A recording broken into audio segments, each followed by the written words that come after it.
हाँ ये हमेशा लाइव ये चलना चाहिए।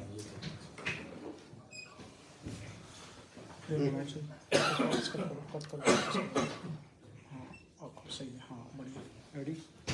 सर आज आपने पीसी बुलाई क्या संदर्भ में? नमस्कार साथियों, आज मैंने आपको महत्वपूर्ण प्रेस कॉन्फ्रेंस में सबको याद किया, इसके लिए आप पधारे, सबको धन्यवाद।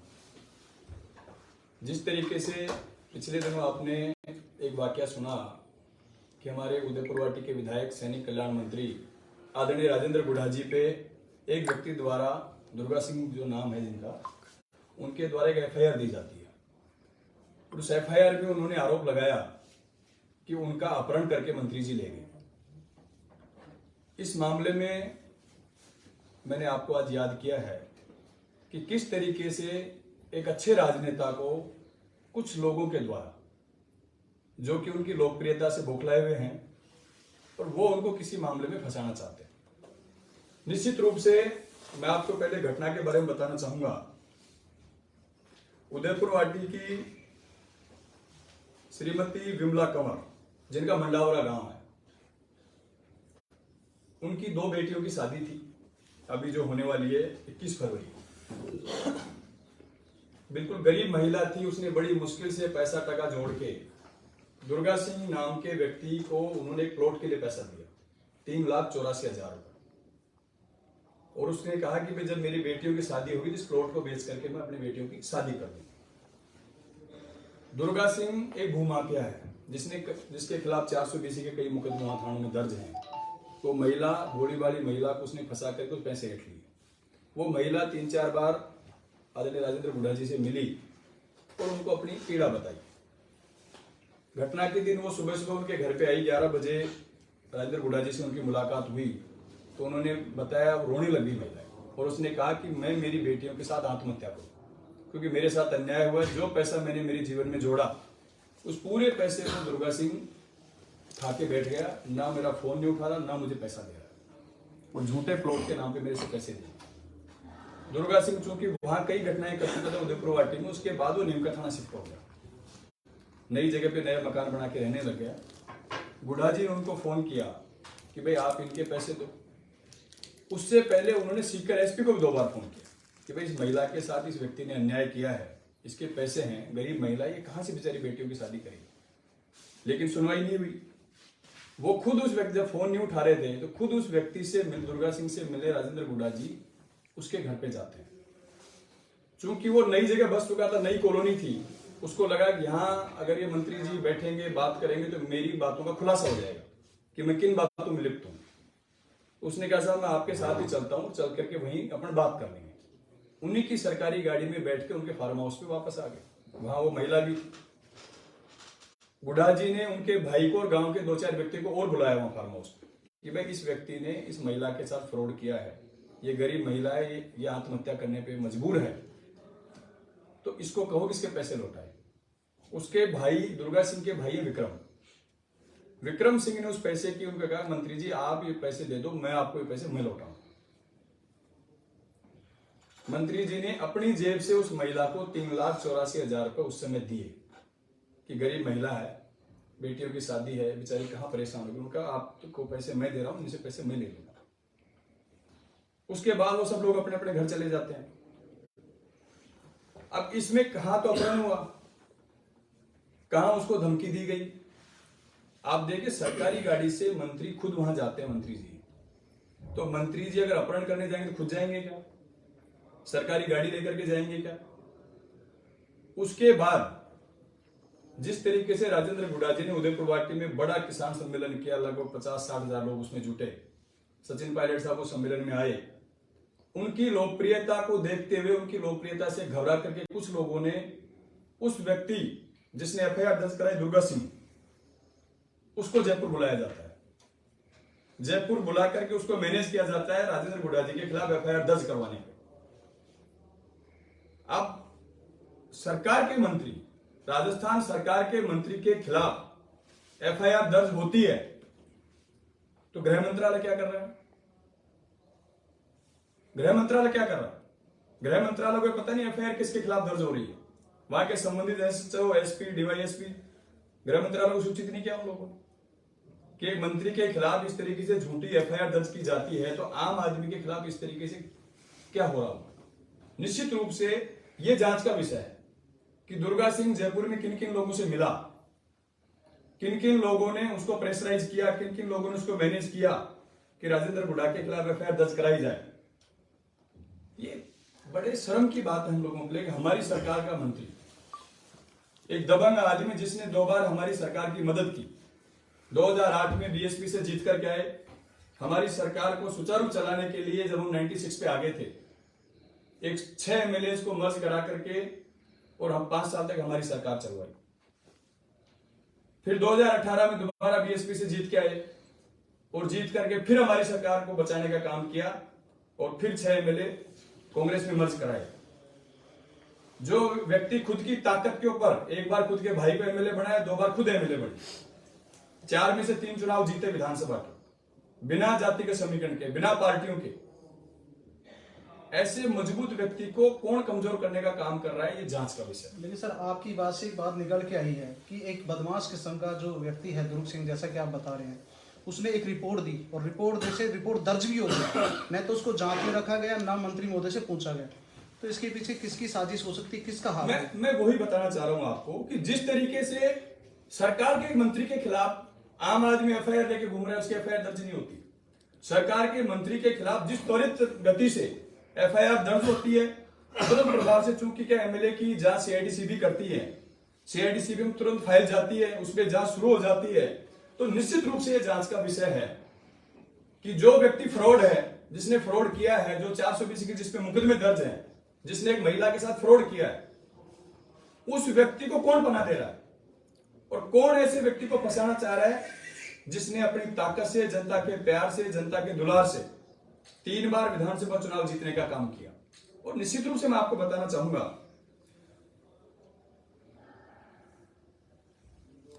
कि दुर्गा सिंह के बारे में पूरी जांच होनी चाहिए कि दुर्गा सिंह को जयपुर बुलाया जाता है, दुर्गा सिंह किन किन लोगों से जयपुर में मिलता है, उसकी टावर लोकेशन निकलवानी चाहिए ताकि पता चले दुर्गा सिंह किस समय किस व्यक्ति के पास गया, किसने उसको मैनेज करने की कोशिश की। आज राजस्थान में पेपर लीक हो रहा है, उसके मुलजिम नहीं पकड़े जा रहे, उसके बारे में जांच नहीं बढ़ पा रही आगे कि जो व्यक्ति भाग गए उनको पकड़ा नहीं जा रहा। पायलट साहब ने एक बात उठाई कि हम कह रहे हैं अधिकारी और नेता इसमें शामिल नहीं है पेपर लीक में। तो जब अधिकारी और नेता शामिल नहीं है तो आरपीएससी से पेपर आउट कैसे हुआ? इस ऑफिस में कोई सामान रखा है, जब तक ऑफिस का कोई कर्मचारी इन्वॉल्व नहीं होगा तो किस तरीके से वो सामान बाहर जा सकता है? उस पर हम लोग जांच नहीं कर रहे। हम सिर्फ ये जांच कर रहे हैं कि कौन व्यक्ति सचिन पायलट के साथ खड़ा है,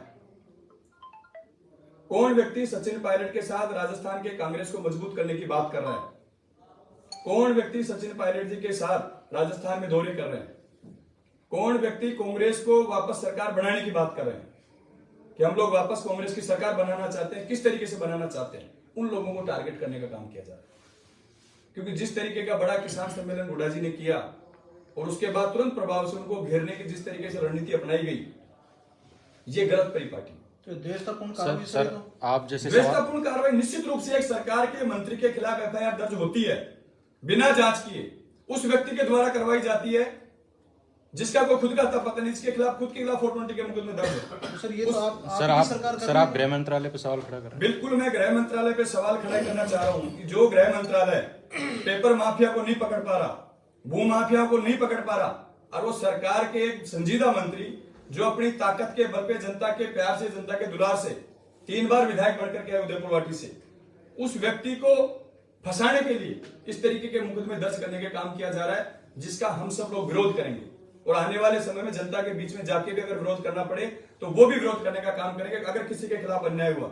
राजेंद्र गुडा हम सब लोग अगर राजेंद्र गुडा के साथ अन्याय होता है तो उनकी अन्याय में हम सब लोग उनके साथ खड़े, क्योंकि वो जनता के साथ है। गरीब महिला है, उसका शोषण हुआ है। गरीब महिला 3,84,000 रुपए किस तरीके से जोड़ती है गांव में। उसका सपना था कि उसके बेटियों की शादी हो, उस सब बेटियों की शादी के लिए उसने प्लॉट के लिए उसको पैसे दिए, वो व्यक्ति उस पैसे को खा जाता है। आज कोई गुहार लगाने किसी रात, मैं भी जनप्रतिनिधि हूं, मेरे पास कोई व्यक्ति गुहार लगाने आएगा तो मैं उसकी मदद नहीं करूंगा। कौन जनप्रतिनिधि मदद करेगा इस तरीके से आगे? किसी के साथ अन्याय होगा तो अन्याय होने वाला व्यक्ति किसके पास जाएगा? वो संबंधित जनप्रतिनिधि के पास जाएगा। जैसा मेरे साथ उस व्यक्ति ने गलत किया है, मेरे साथ फ्रॉड किया है, हम लोग उसकी अगर मदद कर रहे हैं तो फिर हम लोगों को फंसाया जाता है, किडनैपिंग की जाती है। एक सरकार का मंत्री किडनैपिंग कर सकता है किसी की? सरकारी गाड़ी है, सरकारी गाड़ी में लेके जाता है, उसके भाई वहां मौजूद हैं, गांव के लोग वहां मौजूद हैं, गांव उसके सामने पैसे दिए गए हैं, पैसे मंत्री जी ने खुद अपनी जेब से दिए उस महिला को कि गरीब महिला बेचारी शादी, उस महिला ने अपना वीडियो भी जारी किया। आप सब लोगों ने, प्रेस वालों ने इस बात को सुना भी होगा कि उस महिला ने वीडियो जारी किया है कि राजेंद्र गुढ़ा जी की इसमें कोई गलती नहीं, इस व्यक्ति ने फ्रॉड किया है मेरे साथ, इस बेचारे ने जो मेरी इज्जत बचाई है, मेरी बेटियों की शादी में पैसा दिया इस व्यक्ति ने। कौन करता है इस जमाने की राजनीति में आजकल? हम लोग गरीब की मदद करना चाहते हैं, गरीब की सेवा करना चाहते हैं, क्योंकि राजनीति का परम उद्देश्य यही है कि हम आम आदमी की, गरीब व्यक्ति की सेवा करें। तो निश्चित रूप से उनके साथ ये गलत किया जा रहा है। इस गलत में हम सब लोग, मैं इसके विरोध में खड़ा हूं, चाहे कुछ भी हो, हम राजेंद्र गुढ़ा जी के साथ खड़े हैं कि उनके साथ अगर अन्याय होगा तो हम भी इस अन्याय को सहन नहीं करेंगे। सर, आपको क्या लगता है कि ये प्रकरण क्यों हुआ होगा? इसमें क्या भूमिका सामने? मैं बता रहा हूं, जिस तरीके से पिछले दिनों किसान सम्मेलन गुढ़ा जी ने किया और जिस तरीके की लोकप्रियता उसमें आप लोगों ने देखी होगी कि 50,000 से प्लस आदमी उस किसान सम्मेलन में थे। समय समय पे राजेंद्र गुढ़ा जी राजस्थान में कांग्रेस की सरकार रिपीट करवाने के बारे में बयान देते रहते हैं, राजस्थान में कांग्रेस को मजबूत करने के बारे में बयान देते रहते हैं। उससे जिन लोगों को तकलीफ है वही लोग ये चीज करना चाहते हैं। तो सर साफ हो गई, सचिन पायलट के जो खेमे में विधायक है या कोई कार्यक्रम कर रहे हैं उनके खिलाफ कार्रवाई की जा रही है, यही तो बात है। बिल्कुल निश्चित रूप से आप देखिए, सरकार के मंत्री के खिलाफ जितनी त्वरित गति से ये कार्रवाई हो रही है, जो अगर ऐसी कार्रवाई हम लोग भूमाफिया के खिलाफ करें, जो मर्डर हो रहे हैं उनमें करें, जो चोरी डकैती हो रही है उनमें करें, चोरियां नहीं पकड़ी जा रही 6-6 महीने से, उनमें करनी चाहिए। पुलिस को उसमें लगाना चाहिए कि हम ज्यादा से ज्यादा चोरियां खुलें, मर्डर हो रहे हैं वो खुले, जो क्राइम हो रहा है वो खुले, जो पेपर लीक हो रहे हैं वो राजस्थान में जो लाखों युवाओं के साथ जो सपनों के साथ खिलवाड़ हो रहा है वो बंद होने चाहिए, उनमें नहीं लगा रहे हम पुलिस को। तो सर इसी के साथ एक सवाल है मेरा कि जैसे आप कह रहे हो कि गृह मंत्रालय अपने राजेंद्र यादव के पास में विधायक रिकॉर्ड बोली और पिछले 50 दिनों से धरना चल रहा, आज भी वहां पड़ा हुआ, जब उसमें इस तरीके से खुलासा नहीं हो रहा तो इसका मतलब पूरे राजस्थान में क्या स्थिति होगी, जैसे कि आप बता रहे हैं? मैं निश्चित रूप से कहना चाहूँ गृह मंत्रालय को इस पे संज्ञान लेना चाहिए कि जिस तरीके की घटनाएं राजस्थान में हो रही है हमें उन पे काम करना चाहिए, ताकि हमारी सरकार की छवि पे किसी तरीके की आंच नहीं आए। हम सब लोग मिलकर के पार्टी को मजबूत करें, हमारी सरकार दोबारा रिपीट हो। एक दूसरे से बैर निकालने की बजाय, हम एक दूसरे की आपस में ग्रुपिंग के बैर निकालने की बजाय, उनकी रड़क निकालने की बजाय, क्यों नहीं हम पार्टी को मजबूत करने की बात करें? क्यों नहीं हम सरकार रिपीट के फार्मूले पे बात करें कि हमारी सरकार वापस आएगी? इस पे बात क्यों नहीं करना चाहते? सर, इन मुद्दों को लेकर क्या ये नहीं लगता है कि पेपर लीक मामले को लेकर के सचिन पायलट खेमा सरकार को घेर रहा है और अब गृह मंत्रालय पर आरोप लगा के आप गृह मंत्री को घेर रहे हैं? निश्चित रूप से पेपर लीक राजस्थान के लाखों युवाओं के सपनों पे कुठारा था। मैं किसी पे आरोप नहीं लगा, मैं उन युवाओं की बात कर रहा हूं जो गरीब किसान मजदूर के बेटे बेटी जयपुर में जाके सालों तक कोचिंग करते हैं, अपने माँ बाप की जो गाड़ी कमाई, जो बेचारे रात दिन खेतों में मेहनत करते हैं, मजदूरी करते हैं, वो पैसा उनको कोचिंग की फीस के लिए देते हैं, और जब एग्जाम होता है, जब पेपर आउट होता है तो उस परिवार की दशा देखी, उनमें उस परिवार में इतना मातम होता है जिस परिवार में जैसे कोई आदमी मर गया। इतना दुख होता है उन बच्चों को उस दिन, क्योंकि कितनी मेहनत से पढ़ते हैं। अपन सब गाँव ग्रामीण परिवेश के आदमी, अपन देखते हैं जो बच्चे 2-2, 3-3 साल तक तैयारी करते हैं सेकंड ग्रेड की रीट की, और फिर जब उनका पेपर आउट होता है तो उनके सपनों में पानी फिर जाता है। जनता के हित की बात उठाना किसी के खिलाफ की बात नहीं है। जनता के नुमाइंदे हैं, जनता ने हम लोगों को चुन करके भेजा है, जनता की भी जिम्मेदारी हमारी है। जनता की बात हम नहीं बोलेंगे तो कौन बोलेगा? ये हमारी जिम्मेदारी है कि जनता के साथ अगर कहीं अन्याय होगा तो उसके खिलाफ हम बात करेंगे, उसमें क्या दिक्कत है? लगातार नेतृत्व परिवर्तन की बात की जा रही है, कहीं ना कहीं उसको भटकाने के लिए तो इन मुद्दों को केंद्रित नहीं किया जा रहा। देखिए, मैं इतना जरूर कहूंगा, आलाकमान, कांग्रेस का आलाकमान का फैसला हम सब लोगों को माने। नेतृत्व परिवर्तन करने का फैसला नहीं करना या नहीं करना वो आलाकमान का काम, उस फैसले पे मैं कोई उंगली नहीं उठाना चाहूंगा किसी प्रकार की। लेकिन निश्चित रूप से मैं इतना जरूर कहूंगा कि जो लोग कांग्रेस को मजबूत करने की बात कर रहे हैं, जो लोग कांग्रेस के बारे में सोच रहे हैं, जो लोग सरकार रिपीट करने की बात कर रहे हैं, उन लोगों को अगर इस तरीके से टारगेट किया जाएगा तो ये गलत बात। सर, एक रिपोर्ट दर्ज होने पर आप गृह मंत्रालय पर सवाल उठा रहे हैं और गृह मंत्री जी अभी 2 दिन पहले अपने एसओजी पर सवाल उठा रहे हैं, इस पर क्या कहना है? रिपोर्ट गलत दर्ज हुई है। रिपोर्ट दर्ज होना गलत नहीं, रिपोर्ट गलत तरीके से दर्ज हुई है कि एक सरकार के मंत्री के खिलाफ एक भूमाफिया, जिसका खुद का बैकग्राउंड आप उठा के देखिए, जिसके 420 के जिसके जमीनों के मुकदमे दर्ज है, वो व्यक्ति, जिस व्यक्ति मंत्री महोदय ने जिस महिला की मदद करी उसके खिलाफ मुकदमा दर्ज करवा रहे हैं और मुकदमा दर्ज भी हो जाता है। एक बार आप बात करते, पूछते भाई एक्चुअल घटना क्या है, उस बारे में चर्चा करते, फिर बात की जाती। इस तरीके से डायरेक्ट आप जा रहे हो, एफआईआर दर्ज हो रही है, जाते सीआईडी में एफआईआर जा रही है, तो कहीं ना कहीं साजिश की बू इन चीजों में आती है। राजेंद्र बुढ़ा सहित कई नेता जो बेबाकी से सरकार की बातों के ऊपर जनता के समक्ष रख रहे हैं, कहीं उस कारण से तो उनको टारगेट नहीं किया जा रहा? निश्चित रूप से राजेंद्र बुढ़ा जी हमेशा कांग्रेस पार्टी को मजबूत करने की बात करते हैं, हमेशा सरकार की रिपीट की बात करते हैं कि हमारी सरकार रिपीट किस तरीके से हो, हम दोबारा सत्ता में कैसे आए, वो हमेशा बोलते हैं। और बेबाक आवाज के लिए राजेंद्र बुढ़ा जी को राजस्थान में जाना जाता है कि अपनी मजबूत और बेबाक आवाज, उनकी आवाज को कोई दबा भी नहीं सकता, ना पहले दबी ना आगे दबेगी। हर तरीके से हर परिस्थिति में हम सब लोग उनके साथ खड़े हैं और राजेंद्र बुढ़ा जी गरीब को गणेश मान करके सेवा करते हैं, तभी 3-3 बार विधायक बने निर्दलीय रूप से। बिना पार्टी के 3 बार विधायक बनना आज के समय में तो छोटी बात नहीं है। तो कहीं ना कहीं जनता के दिलों पे राज करते हैं और जनता के दिलों पे जो व्यक्ति राज करते हैं, जो राजनेता राज करते हैं, अगर उनको इस तरीके से टारगेट किया जाएगा तो समय आने पर जनता भी माफ नहीं करेगी। और जनता के नुमाइंदे, जनता ने हम लोगों को चुन करके भेजा है, हमारी जिम्मेदारी जनता की बात बोलना, क्यों नहीं बोलेंगे हम? अगर हमारी सरकार में भी किसी व्यक्ति के साथ गलत होगा, जनप्रतिनिधि के साथ गलत होगा और हम चुप बैठे रहेंगे तो हम भी हमारा धर्म नहीं निभा रहे इस बात को लेकर। सर, राहुल गांधी हाथ से हाथ जोड़ो जैसा अभियान चला रहे हैं और वहाँ पे कांग्रेस के एमएलए हैं और अपनी सरकार पे आरोप लगा रहे हैं, गृह मंत्री पे आरोप लगा रहे हैं, इस पे क्या कहेंगे?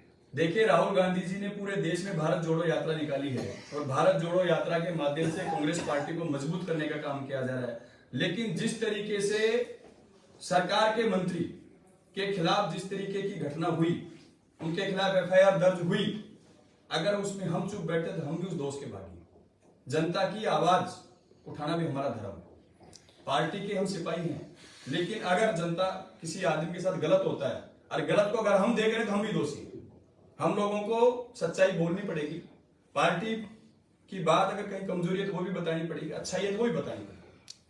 हमारी सरकार रिपीट कैसे हो ये बातें हम समय समय पे बताते हैं, पार्टी मजबूत कैसे हो वो भी हम समय समय पे बताते हैं। तो निश्चित रूप से इसमें गलत क्या है?